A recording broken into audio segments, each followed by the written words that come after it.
guys, for today's video, magluto taog ka ng sudan sa pamahaw. Kay wala man tay lain maluto karon, pero kay naa man tay bunga sa malunggay diriya, mauna lang ni ang atuang lutoon. Subakan lang nako niog katong nabili na manok kagabi, nagisudan na mo. Fights naman siguro. Magluto lang kung masking gamay ani guys, kay ako ra bitawang mukaon kay wala man diriya si Boss G kay nag-duty man. Ikaduha na pud ay ko nakaluto ani guys, tung una gisubakan ako siya og kanang karne norte. Lami siya tapos malasado, ambot for me, kaya ako man nagluto.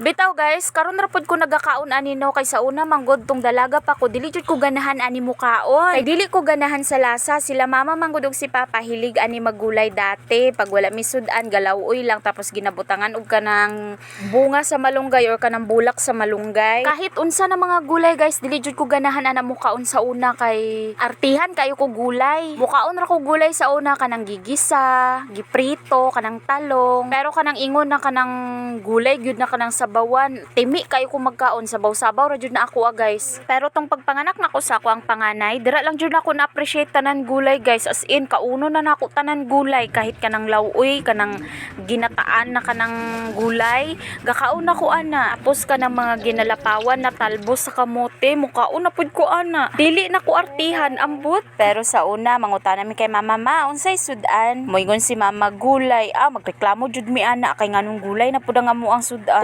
Yaw-yaw dayon si mama. Mga artihan kayo mo, dili mo ang anak dato. Sige mo reklamo dira wala man tay kwarta diri ang malit og kanang mga kuan. Mga gusto ninyo kaunon.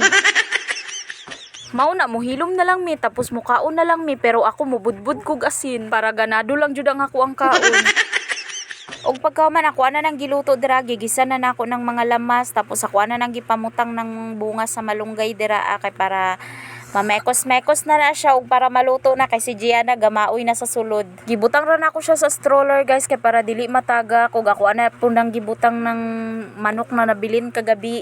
Pinataka ra gud nigluto ako guys basta na lang jud koy masudan ako ra pud bitaw mukaon. Og ako ana nang giukay-ukay dira tapos takloban paabtan og pila ka minuto tapos pagkahuman kay naluto naman siya dayon.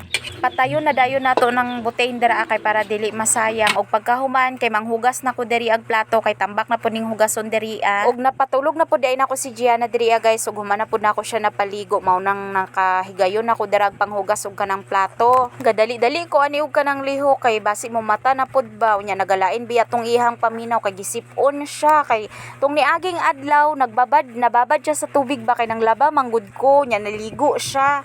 Tapos kagahapon natingala na lang ko nagtulo na iyahang sipon kay nasubawan na daay siya. Tapos kani napagahuman ako og kanang hugas nang laba ko dira sa mga uniform ni Boss G kay para na pa siya masuot ugma og hantod sa Domingo. Upat ra man po ni kabuok mao nang dili na ko magamit og kanang washing ako na lang kamuton dira og kanang brushan kay parang mga manggas niya mga kuha tong mga buling. Kay kung i-washing pa nako ni basi maabtan na lang ko na mumata si Gianna og dili na ko kalihok. Kay kita na mga inahan makalihok ra biya jud tagtulog ato ang mga anak or naay magbantay sa ilaha. Ug dili man pud kayo ni hugaw ihang uniform, abog-abog lang kay isa ra man ni kaadlaw niya ginasuot. Ug pagkahuman ako kuso-kuso og brush dira ako ana po nang giwaswasan kay para mauga na habang naapay init. Kay taud-taud ra baya jud diri nagaulan guys. Ug pagkahuman ako ana nang gipang sampay tanan dira ug diri na lang taman. Salamat sa pagtan-aw.